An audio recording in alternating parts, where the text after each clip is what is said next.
Geocachomaniacs.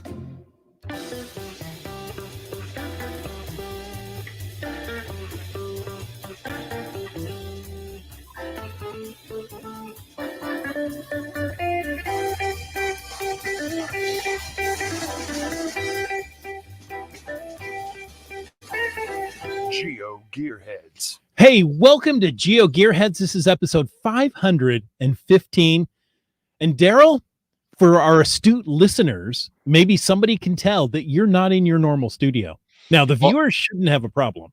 Yeah, I'm sure it's going to sound totally different because I'm actually on a headset instead of the nice studio gear for a change. Because I had to escape from Michigan since we have so many infections all around. I actually got exiled from work because someone at work got it. So that means you're out in a hotel room somewhere in the country in an undisclosed location? I am in an undisclosed location where we have new versions of the virus to be caught. I don't think have this to thing have is those ever new going versions. away. Do you remember way back when it was 2 weeks to flatten the curve? And somehow that's morphed into, we can't do anything until this is eradicated. And I don't think it's ever going to be eradicated. I think it's going to turn into like the flu. You have to get a yearly booster for it. Well, the last time I was out here in the San Francisco area for work. Oh, you just told them. I just disclosed. Yeah, but I'm out here for work. I would not be traveling if I didn't have to right now. Doing this in holiday season, that's not much fun.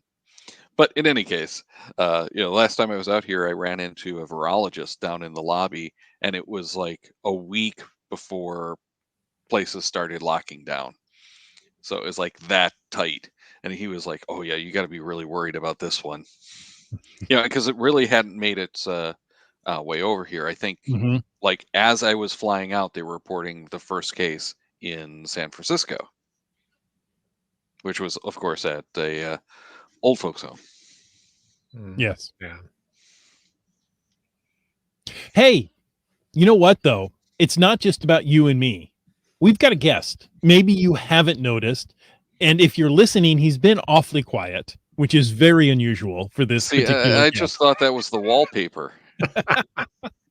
We are happy to speak to the author of the best-selling geocaching book about Vancouver.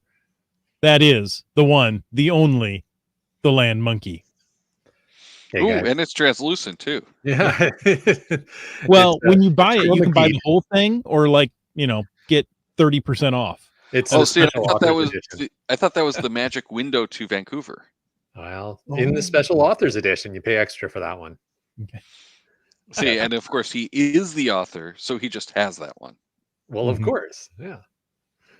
Awesome. Thank you for inviting me back onto Geo Gearheads. I was doing a count earlier today, and I think this is my 7th appearance on Geo Gearheads. Wow. It feels like it's got to be more than that. It was 7 that I could count quickly. So. Okay. Caching in the Northwest has only done a couple of takeovers. But that's true. Yeah, I don't think I included the takeovers. So there you go. Yeah, well, and we had the Canadian takeover that I think you were part of. That seems like something I would do. Yeah. So there's at least, I think, 3 takeover shows. Right. Well, there you go. Well, we're not taking over tonight. This is a West Coast takeover. It's a It is a West Coast takeover. Daryl just gave up and said, all right, you can't beat him. I'm being held against my will. Limax has only been on 5 times, so we'll have to up his appearances just to compete with LandMonkey. It's a competition now, is it? It's a competition. Okay. Isn't everything with you a competition, LandMonkey? Well, maybe. If you can count it, it's a competition. Maybe. All right. Good to be back here with you guys. Sorry you had to travel, Daryl, but glad you're safe so far. Well, I was going to say we won't find that out until for a couple weeks from now. We laugh, and I still have to go through 2 airports. Yeah. Airports are no fun right now. That means a couple of metal tubes. And I don't really worry so much about the airplanes. It's the airports that I fear. Yeah. because there's more people moving back and forth and touching everything. Stop touching Yeah. everything. Well, and everyone's, in a rush. They're bumping up against you. Right. Hey, I Mhm. got to snarf this down before the There's no 6-foot flight. rule in the airport. Yeah. Gotcha. Yeah. All right. I don't know if the 6-foot rule exists anymore. No. I'm standing in line and I'm leaving 6 feet in front of me, but there's a person breathing on my shoulder. And, Hmm. I'm trying to give them the side eye, like, hey, don't you remember you're supposed to have some distance? But what are Yeah, you gonna do? we're nowhere near as bad as it used to be, though. Right. Yeah. We're down to about 2 to 3 feet, but it's better than no feet. There you go. It's better than it was in the before times, when you would just be pressed right up against, in a grocery store line. You're like, I don't want to be this close to you. Yeah, stop pushing me with the cart. Mhm. Oh well. So how do we segue from that? We don't. There is no clean segue. But you know what? Daryl is on a trip. So let's talk There about you go. trips Let's talk about going travel. west There and you go. perhaps north. West and So, north. Yep. in Well, the will upcoming probably be my year, first trip to Canada since the pandemic. Awesome. Well, we're getting everything ready up here. We're looking forward to inviting the world to Abbotsford for sure. now, Do you have enough room for the world to show up, though? oh yeah. Yeah. Yeah. It's a big city. Okay. And It's a and big we'll just it's a have to big sleep on the streets like the folks in San Francisco do. No. It's a Abbotsford is I guess maybe we can start there, talk about that particular Mhm. place. Abbotsford is a very large, one of the largest cities in BC, but it's Is not. it really? It is, but you wouldn't think so, because when you think of large cities, you think Vancouver and Victoria Right. and so on and so forth.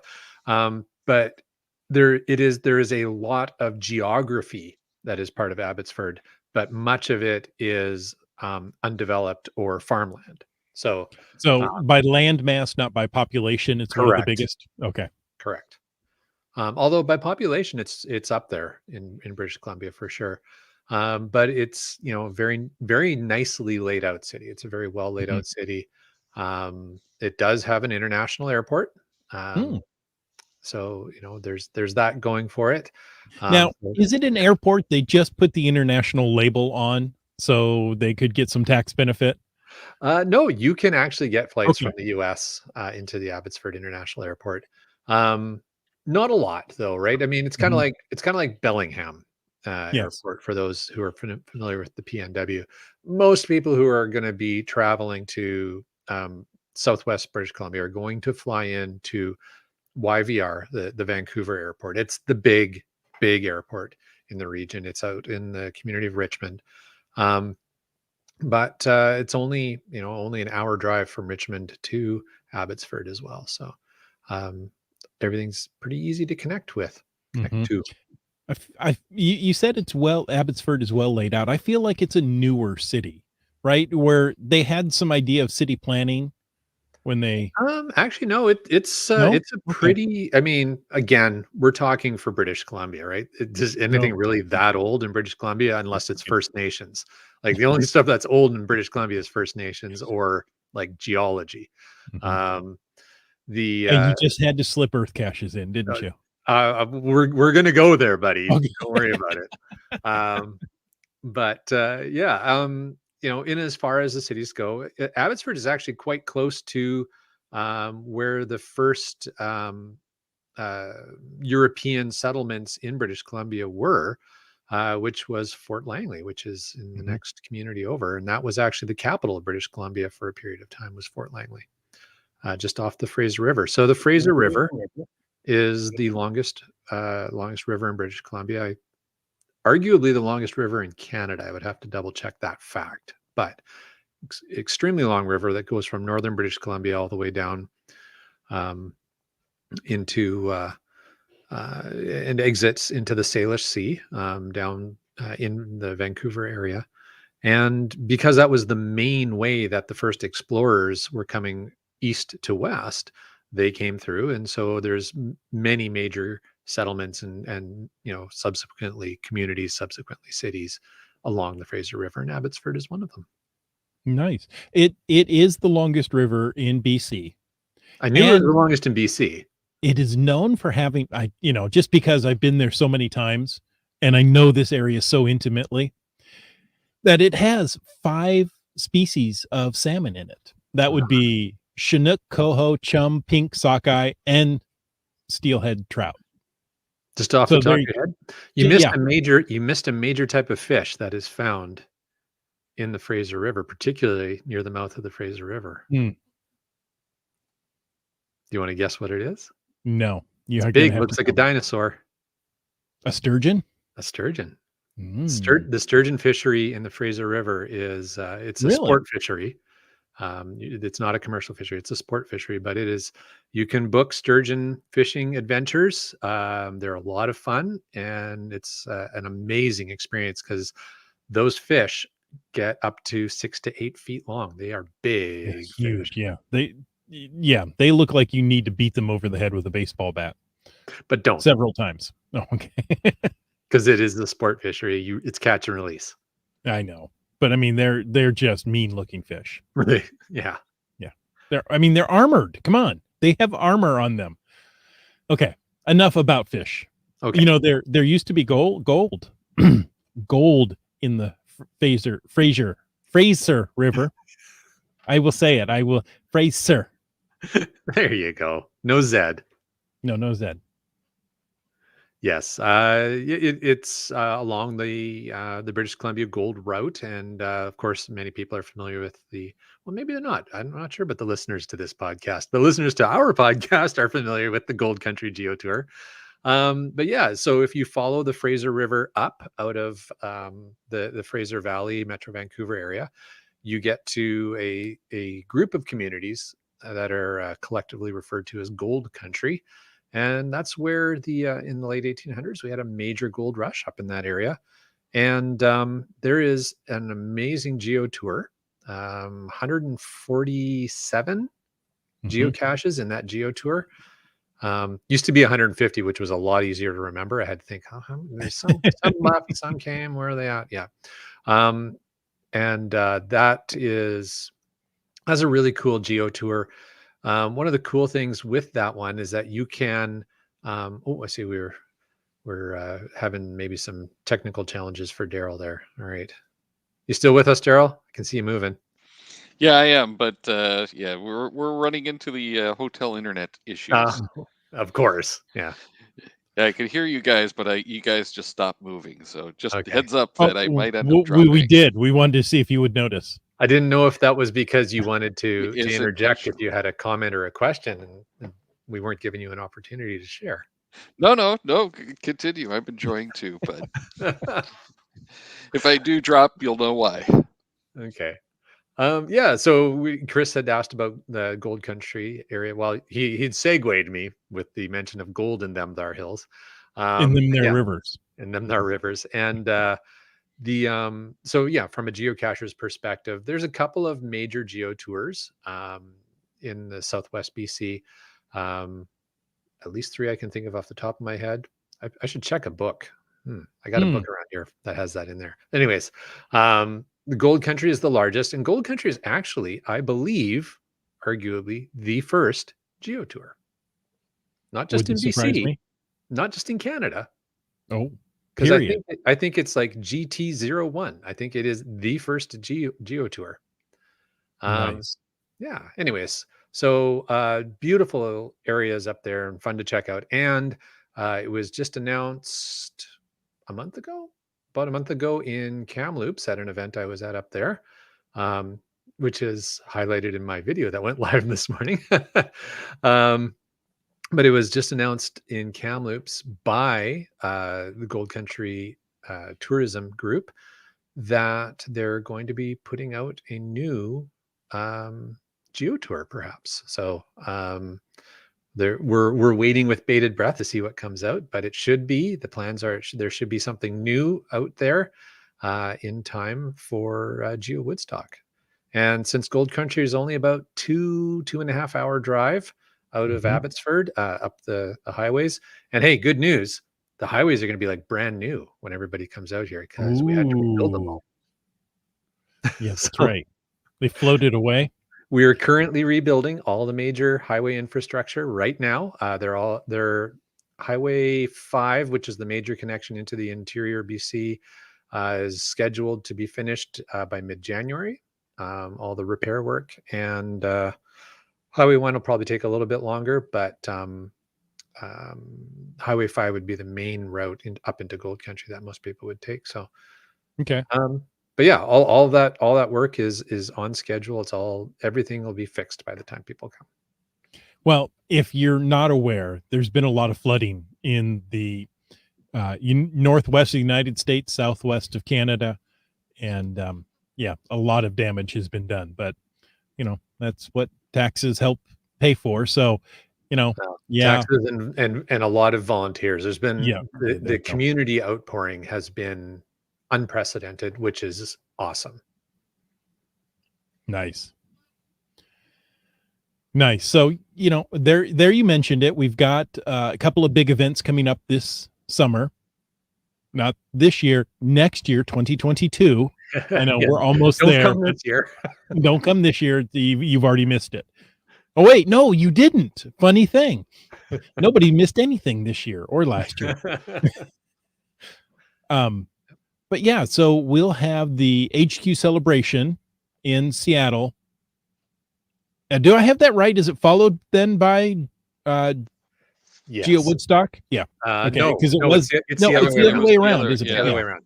Originally, it was a HQ event in Seattle, and then on the subsequent weekend, it was going to be GeoWoodstock in Abbotsford.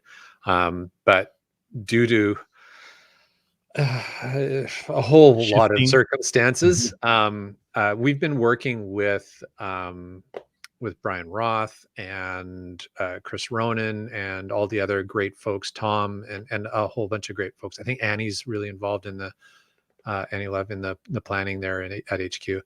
But that whole group, we've been working with them. They've just been amazing to work with. But it's been a real partnership between the GeoWoodstock group and the HQ group for their 20th, I guess 22nd anniversary celebration. Still calling it the 20th. But so due to a whole lot of circumstances have occurred, we've had to basically swap the dates. But we've both also moved them just a little bit earlier in the year, which is great. Well, I think theirs kind of stays around the same time, but we're now, because we're ahead of them, we're a little earlier in August, August 13th, which is fantastic because I know a lot of people were disappointed because late August is a little tight for family travels. Start getting back to school. Right. Yeah. So it's better for my birthday. There you go. Yeah. Well, we've been trying to plan these two giga size events to accommodate Chris of the Northwest. So thank you. The good news and to complement one another and perhaps me at the same time. Yeah. And ultimately it's to make a huge celebration in the Pacific Northwest so that people can travel from, wherever in the world they can travel from, come spend a couple of weeks in the Northwest, explore, enjoy, and make the most out of their visit. And find out why we want to live here. Yeah, because it's awesome. GSM ×2 tossed in that Canada must not be using California road crews.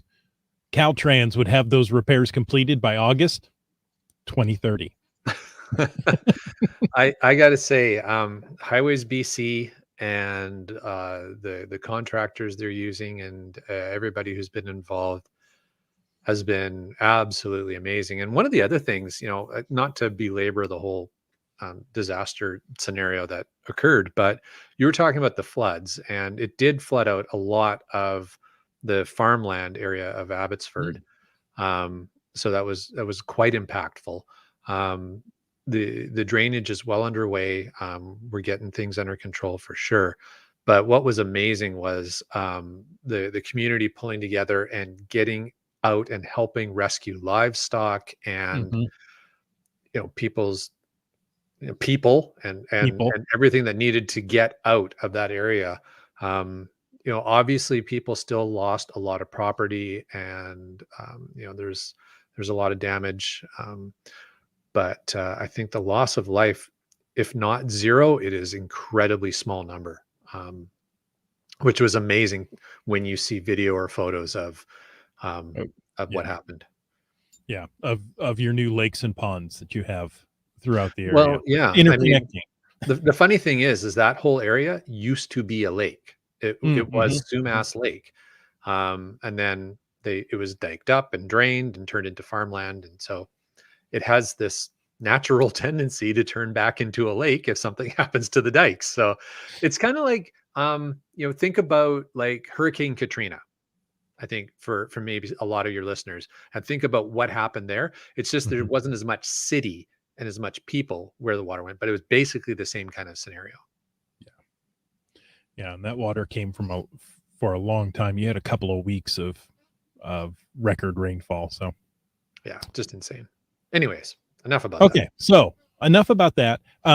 You mentioned 3 GeoTours going on. Of course, we've got Gold Country, right? Yeah. And don't expect you're going to knock out Gold Country in a week. Well, so here's the thing. Yeah, we won't belabor Gold Country too much, and we'll move on to the other GeoTours. But the Gold Country does have some of, like, if you wanted to get all 149 caches, you're not going to get it nailed in a week. I mean, maybe, but I would be really impressed. Really have to work hard, yeah. Because some of them are big hikes to get to where the caches are. But the good news is if you want a geocoin out of that, you only need to find 25 to get one of the little cool gold bar geocoins, and they look like little gold bars, and they're trackable, and they're pretty slick. So you only need 25 to get your first one of those.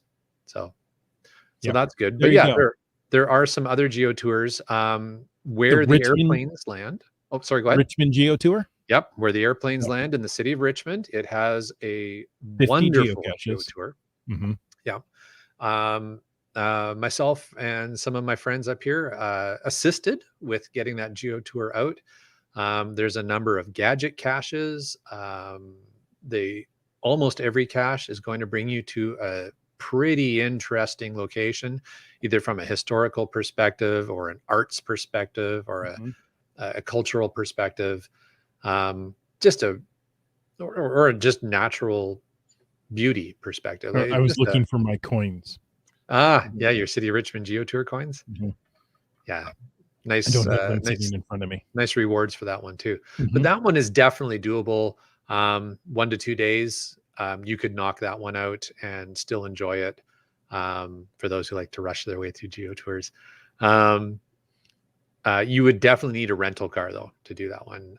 You can get to most spots on transit, but you're going to want a rental vehicle. In fact, I would say if you're coming to visit Metro Vancouver and the Fraser Valley, you're probably best off to get yourself a rental vehicle to really explore and enjoy this area. Yeah, and I think that's true anywhere in the West. Now, if you're going to come down to downtown Seattle, for example, you can use transit. But if you wanted to go out to anywhere else, you need a vehicle. So, yeah, as long as you're going to stay in the city, you'd be okay. But that's not where geocachers tend to want to be. Yeah, absolutely. The third and last GeoTour is the Amazing Places GeoTour. Now, this one's only 8 geocaches. That seems very doable in a week. Definitely in a week, probably in a day, but they're pretty stretched out. And this one is on Vancouver Island. So don't expect that you're going to, get your 25 from Gold Country, wrap up the Richmond GeoTour and then go grab this third GeoTour. It's a bit of an effort. It's midway up Vancouver Island, near the community of Parksville, Qualicum area. And it's spread out, and it is called Amazing Places because it's actually a biodiversity zone, and it has, I think, 8 different biomes in the area that you go and visit. Has some beautiful little hikes, and that's a great little GeoTour, very enjoyable. Nice. It's just north of Nanaimo. Just north of Nanaimo. Yep. And that's where, if you're taking the ferries over from the Metro Vancouver area, if you're not going to Victoria, which is at the very south end of Vancouver Island, then your ferries are going to land in Nanaimo. which is some people say midway up. It's like a third of the way up Vancouver Island. It's a big island. But as far as the number of cities, it's about midway. No, I mean Port Hardy's right at the very north. So, well, I know, but I mean, if you're counting the cities, yeah, sure. Okay, we'll go that way. As you go north, the cities become farther and farther apart. Oh, yes, they do. I think that's true all in Canada, isn't it? Yeah, pretty much. Yeah. Gets colder and wetter. Yeah. And less populous. So more bears. Three decent GeoTours. Yeah. Again, 25 for Gold Country. I'm saying 25 just so you can get the gold bar geocoin because that's worth it. 50 for Richland and then 8 for Richmond. Sorry. Richland is I know I jumped ahead. Sorry. And then 8 for the Amazing Places. Yeah. Okay, so that's it. That's all we need to do, and we're done. We've done everything, and all of that information and more information is in the book. Here, where would you get such a book? Well, you can get such a book off of Amazon. But what I would say is, if you're interested in learning a little bit more about the book, go to my website, LandMonkey.ca/books, and there'll be links there of where you can go and buy the book. You can buy it off of Amazon, Amazon CA, Amazon AU, Amazon .com, .com for you guys. Yeah. I kind of just sort of skipped over the .com because I figured everybody knows that one. Everybody knows that one. But I've made the book available on most of the international Amazons, which is helpful, hopefully. And also, I want to shout out support from our friends at the Land Sharks. You can buy the book from the Land Sharks as well. Nice. And that's landsharks.ca. That's right. All those links are available on my website on landmonkey.ca/books. And I also have a layout of the chapters on there and a few testimonials. So give you an opportunity to see what other people thought of the book and who actually bought it. And you can, sort of skim through. It's not going to show you the content in the book, but it'll show you how the chapters are laid out. So you get a sense of what's in there. That's really nice. You have a testimonial from both your mom and your dad. Yeah. That's pretty much all I see there. Oh, you're a pretty funny guy. Okay. Sorry, I couldn't resist. No, it's testimonials from a few folks who have bought the book and were kind enough to let me do that, to share their testimonials, which was awesome. Limax says, I bought the book right after it came out. Now I'm hoping it'll let me travel. Yes. The work will let me travel. Yeah. Thank you, Limax. He was actually one of the first people to buy a copy of the book. So nice. Great to have his support. But yeah. So we were talking about some of the places in the GeoTours and some of the communities. And like I said, I've got all that stuff laid out in the book. One of the things I would say about this book and the way I wrote it is I made an assumption when I wrote this book. And the assumption is that either you are a geocacher or you have a geocacher with you when you're visiting the area. So I don't explain how the game works or, how to get your account or, how to find a cache, anything like that. I figured that's covered in other materials and it's fairly generically available information. I really focus on if you're a geocacher or if you're a geocacher who's coming with a muggle who's like, I'll put up with a little bit of your geocaching, but I actually really want to explore and visit these communities. I really don't want to be walking around in parks looking for Tupperware. Thank you very much.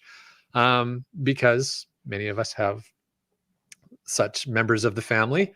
I'm fortunate enough that my wife probably likes geocaching more than I do. So, is that possible? Yes, it is. I've met her. It is possible. She doesn't like earth caching more than I do. That's a whole nother conversation. See, I told you I'd work earth caching back in. But anyhow. I don't think we're done yet. But yeah, so the book includes a lot of great information for people who aren't geocachers, who want to explore and enjoy the area as well. So try and cover off both bases. So you're going to come into an airport either in Washington State and do a border crossing, or you're going to come into Canada, into Vancouver there, and then rent a car, where's the first place you should go? Oh gosh. So let's assume that you're landing at YVR, the Vancouver International Airport. Um, well, so yeah, the first place you're going to go is get your luggage and then get your car, your rental car. But after Geocachers that, travel light. They're just going to have a backpack and ready. they might. The other thing that you need to be thinking about is where you're going to stay. So, one of the first places you might want to go is to get some food, or to go wherever it is that you're staying. The communities are really nicely laid out along the Fraser River from Richmond all the way through to Abbotsford. You could even go beyond Abbotsford to the next major community, which is Chilliwack. But I'm expecting that most people, when they come, they're going to be staying probably in the communities of Surrey or Langley, or Abbotsford itself, because they're going to want to come to GeoWoodstock. So they're not going to want to be too far away.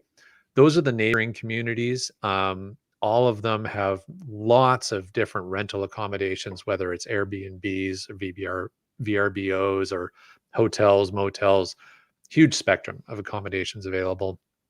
And, it gets busy in the summer. Oh, and camping too. We've got lots of camping options. So if you were coming by RV, or, bring in your tent and you're like Darryl and you want to sleep outside, then, you'll have that option. Yes, He doesn't if I'm want going to sleep outside, I want to do it under the stars. There you go. There you go. Well, and I'm talking the ones that are painted on the thresholds. There you go. Excellent. But yeah, so I would suggest, looking for where you're going to stay or where you're going to eat. And we have one of the great things about the Pacific Northwest and the Metro Vancouver area, the Fraser Valley, is much like what you'll see in the greater Seattle, Tacoma area. We have a huge diversity of population, people from so many different backgrounds, ethnic backgrounds, and communities.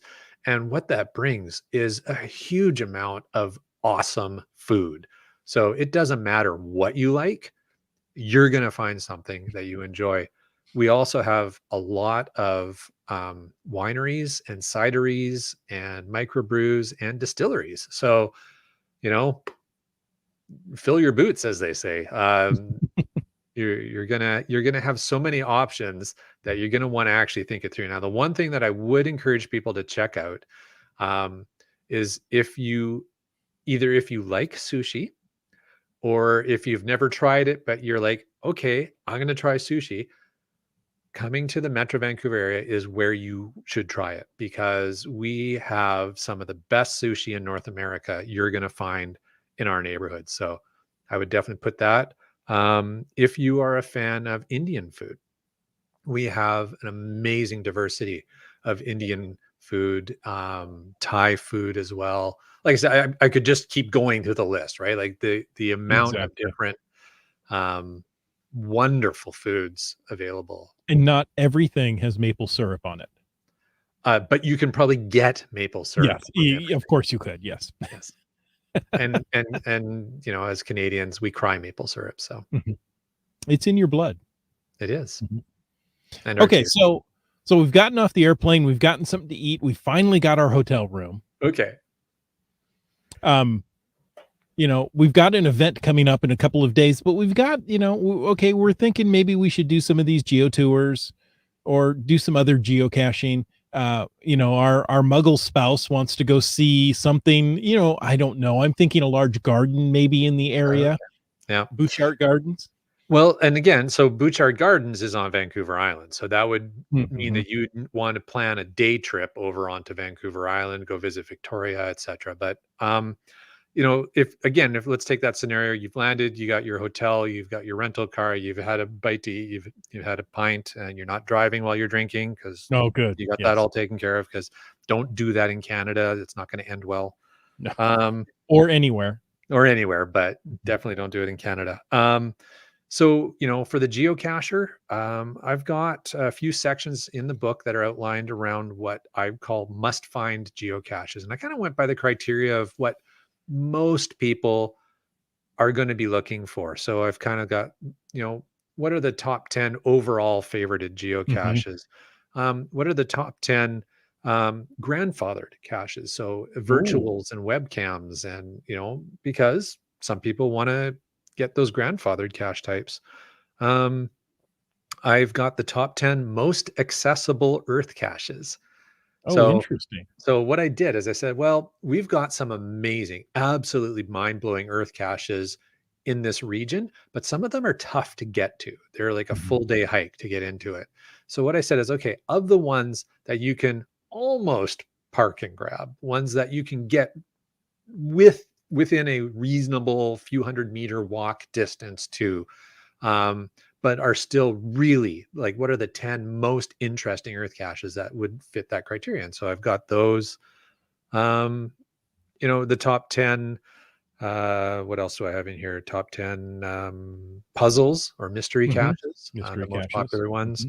Mhm. I've got the top 10 high terrain caches and how to get to them.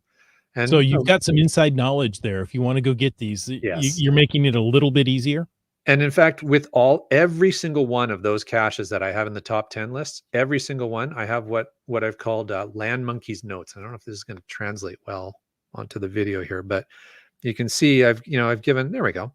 So I've given, some information there. There's a little teaser where I give at the time of publishing, how many favorite points there were, the DT ratings, about how many people have found it, how many logs are there, what type of cache is it, what community is it in, and then I give LandMonkey notes, which is basically I give you key information you're going to want to know for, if it's a puzzle cache, I'm not going to tell you how to solve it. Um, and I think for the puzzle ones, I don't think I really gave much information, but because I didn't want to give anything away. But for these caches, I give you information like, what things should you be thinking about before you go for these favorited caches? Is there considerations around parking that you should have? Is there anything unique with this cache that you need to know before you show up, that would save you some stress before you show up to find it and things like that? So all of my top 10 lists, and I've got pages and pages of the top 10 lists, and all of them have LandMonkey's notes. So, I found all of them, and just gave you a little bit of insight when you go to find those. Nice. Yeah, Nice. Now, you also put in the top 10 cache owners that you wanna look for a good quality find, right? I did. Now, again, that's one of those things that changes over time. And that's the other thing to keep in Mhm. mind with this book. The book was written, over a year ago. I was looking for the published date on here. I think it's 2 years ago I wrote it now. Um, so things change, right? So yeah, 2020, copyright 2020. There you go. Things change. Almost, almost everything is still accurate in the book, but there's a couple of those traditional style caches that have changed. One of them has been archived, unfortunately. Mhm. The CO moved. The Chicken Channel is the one, Oh, that was which such a good one. was an Mhm. amazing geocache, but the owner moved, and so the cache So, moved away. leave it behind. Yeah, It yeah. was good enough. The That was the the that was new a really homeowners would unique want that geocache. there. Yeah, that was a really unique geocache. But yeah, so there's all that kind of information for sure in the book. But the other thing I would say is, you back to your original point of, oh, you've landed, what do you do? So I've got all that information in there about the must find geocaches, etc. But then the book really gets into where geocaches and attractions overlap. Mm. And my favorite chapter that I wrote here is, I called it Best Secret Spots. Ooh. And I think chapter 5 alone is probably worth the price of the book. So I give, what I call find the most unique views, and Mhm. they are, a number of them are not views that you're going to find on any tourism website or anything like that. It's places I know of, and I give you instructions on how to get there and coordinates and so on. And it'll make it easy. I give you planning information so you know when to get there for your views. But you will get some of the best views of Fraser Valley and Metro Vancouver by going to those locations. So Nice. your muggle that's coming with you will thank you. Nice. You've also got best places to spend the nights, best place to get an adult beverage, right? So you're helping out with the muggle spouse there as well. Yeah. Or the cashier. Yeah, well, yeah, but the cashier's willing to put up with a lot to go find a cache. That's true. So, well, great. What's one more thing you want to talk about in this book before we have to leave for this evening? I mean, first of all, just go get it, and then you won't miss anything in the book. There you go. One more thing, and Chris, you mentioned a few of these things like the GeoTour over on Vancouver Island, the amazing places. You talked about Butchart Gardens and some of Victoria. One of the other chapters I have is called Day and Multi-Day Trips from Vancouver. And I give an outline for Victoria and Vancouver Island, the Gold Country area, Kelowna and the Okanagan, and Whistler and the Sea to Sky Country, which are 4 of the most popular day trip locations people will head to outside the Lower Mainland. All of them you can do either within 1 to 2 days, a few hours of driving for any of them. But I also lay out, here's some key caches to make sure you go and visit if you're going to go to those areas. Here's some tips about how to get there, etc. So I really kind of lay out a little, for each of those, like here's a day or multi-day trip plan, really, for how to go and enjoy those areas. Nice. And that's going to fit in so nicely with going up there for, this large summer event, GeoWoodstock, and, having those day trips to go out and explore, of course, get some geocaches in, but explore and, see some of the beautiful areas of the country. Exactly. And that's the thing, right? Like if you come up for GeoWoodstock, you've got now, 5-6 days before you need to be in Seattle. I get a lot of people are going to want to go for the triad. That's only going to take you another couple of days. And I would, put those days closer to when you need to be in Seattle. That gives you another 3 to 4 days to explore in British Columbia. Exactly. May as well do it. It's unbelievably beautiful up here. It really is. It really is. Well, LandMonkey, thank you for joining us. Thank you, guys. I really appreciate it. Again, go get his book. That is landmonkey.ca/books. You can pick it up. You can pick it up on Amazon or walk into the Landshark store. Just pick one up right there. You can have it same day. You could be leafing through it while you're sitting in traffic on the way home. There's no traffic in Canada. Never mind. I don't know what I was thinking. Well, and I will say you can't get it at the Amazon 4-star store. I did ask. Oh. But they're happy to order it for you. There you go.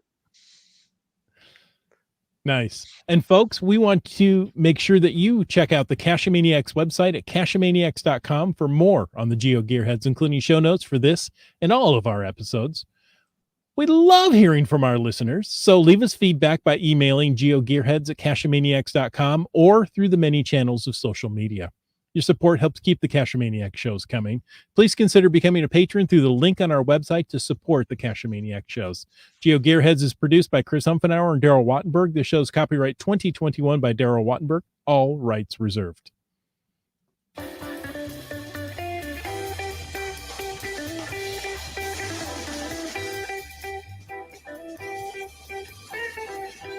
Cash with the Cachemaniacs.